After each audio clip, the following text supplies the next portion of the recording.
This segment of Delmarva Life is brought to you by Delmarva Chiropractic.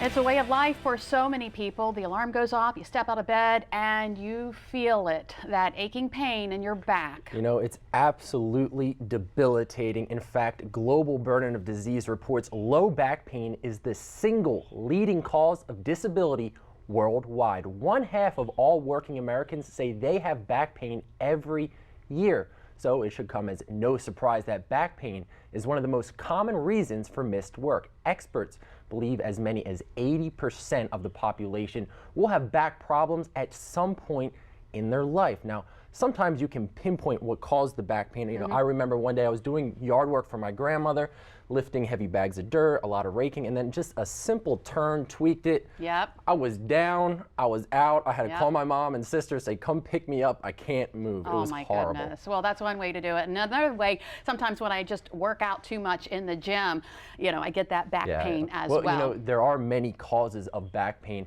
Some you may have never even considered. Here are 6 secret causes of back pain.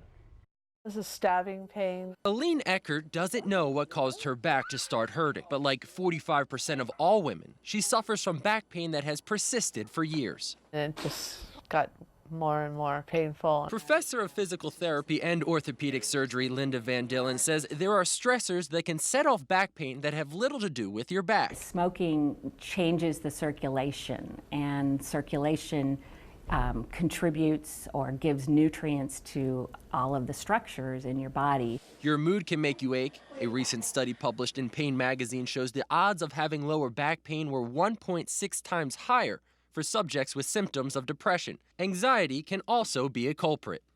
People who are anxious tend to use their muscles more, contract them more, and that can cause pain. Other problems can mask themselves as back pain, like a urinary tract infection, appendicitis, or kidney stones. Serious condition could be an aneurysm of the aorta, which is the vessel that supplies blood to the lower extremities. Even what you wear can have an impact. Clothes can cause or can contribute to back pain symptoms if they're very restrictive. So, for example, people who wear tight jeans, who can't move their hips very much. And ladies, heels higher than 3 inches put 7 times as much pressure on your feet, disrupting your center of gravity. 2 simple words that Dr. Van Dillen says can help. Stay active. Even if your back hurts, the more you move, the better it will be.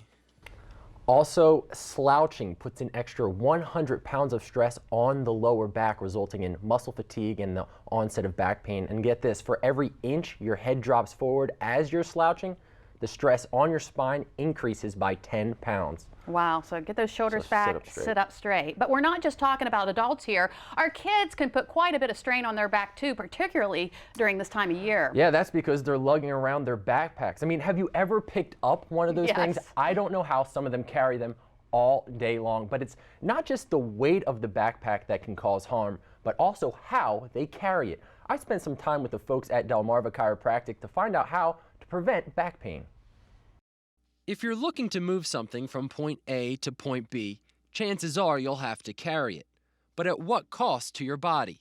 Carrying things is one of the most common injuries to the spine or the major extremities of the body. Dr. Kevin McCamey with Delmarva Chiropractic says children are not exempt from these types of injuries. In fact, as many of them head back to school, the very bag they use to carry their books could be harming them.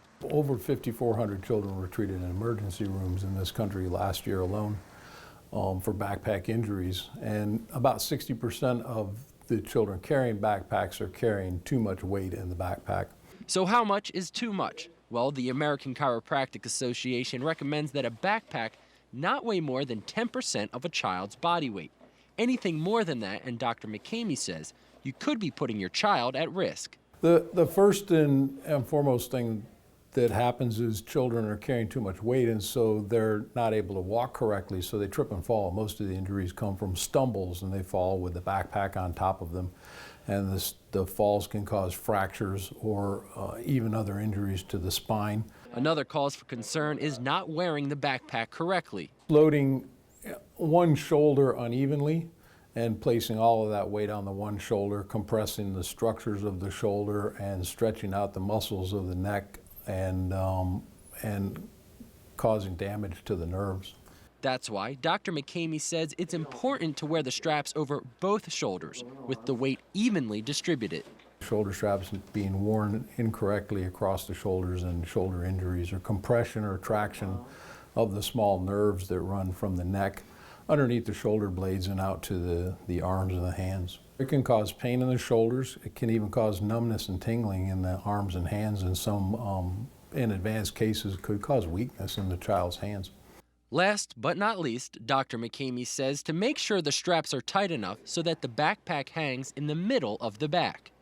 Wearing the straps too loose can lower the center of gravity to the child's rear portion, so can put it more towards the hips, and then they have to bend more further forward to balance that weight out. One way to tell if your child's backpack is too heavy or they're not wearing it properly is by simply listening to them. 80% of the adult population will have back pain during their lifetime, but children should not complain of back pain at all. And it's very uncommon for children to have back pain that lasts more than a couple of days. So anytime your child is complaining that their back hurts, then it should be a sign to take a look at what's going on. Believe it or not, Dr. McCamey says about 1 in 4 children complain during the school year about back pain for more than 15 days. That's where the parents need to be on the lookout, and there are ways that parents can talk to the teachers about lessening the load, lessening the amount of things that children have to carry back and forth to school, and then kind of monitoring what the kids are carrying. Are they taking things that they don't need, or other things from home that aren't necessary at school? Now, the folks at Delmarva Chiropractic, they say they are trained in pediatric chiropractic. So if you should, or your little one should get injured, well, they can help take care of those injuries. Yeah, because you don't want back pain to last into the adulthood. Absolutely. Well, something else that can plague our children this time of year, creepy, crawly lice. But do you really know how it's spread? Up next, we get the lowdown on lice, including how to tell if your child may have an infestation of the little buggers. And if your child should come home with lice, no big deal, right? You just treat it and move on. But what if the lice didn't respond to the treatment? Mutated lice are causing quite a few headaches among parents. We'll learn about how it and how you can stop it. But first, we've been talking a lot about keeping our back in check. Dr. Oz has more on lifestyle changes we can make to prevent pain. Hi, I'm Dr. Oz. 4 out of 5 Americans will experience low back pain at some point in their lives. Here's how to keep it at bay. Keep your core strong with exercises like planks and crunches. Maintain proper posture when seated and standing. And try to avoid sleeping on your stomach. This position puts the most strain on your back.